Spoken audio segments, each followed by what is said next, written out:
So if you've been on social media recently, you'll notice that McDonald's has a new logo across all their social medias, and I think this is pretty funny. So I thought I'd make this video on how this change came about. So if you go to the official McDonald's page on TikTok, you'll see the new logo. I think it looks pretty cool with the emphasis on the O. So basically what they did is they were sick and tired of their old logo design, so they reached out to this lady called Emily, this designer, to create a new logo for them, and she does various logos and things like that, and you'll see they posted a video about her on their page. That's their latest video, so I'll just play that for you.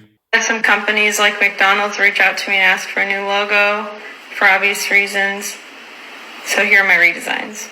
I don't think you meant for your logo to look suggestive, but right now this looks like two knees to me. I don't want to be thinking about knees while I'm eating my McChicken. Instead of emphasizing the M, I put emphasis on the O instead. I was thinking this would be a really nice campaign to get some onion rings to pair nicely with your new logo. I'm living it.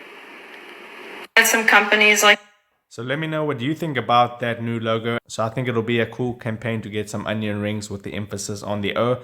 Now, if you go on Twitter, lots of companies have been tweeting at McDonald's with funny tweets. You can just search up on Twitter, McDonald's. I think Among Us tweeted them, Xbox tweeted at them, and they had some pretty funny responses. So you can go check that out. But that's how the new change came about. You can go to Emily's profile if you tap that link in that video, and you can see all her work and things like that, what she does. I think it's pretty cool. So share your thoughts in the comment section down below. This is a little bit of a different video. Drop a like if you got some value and subscribe for more, and I'll see you in the next video. Take care.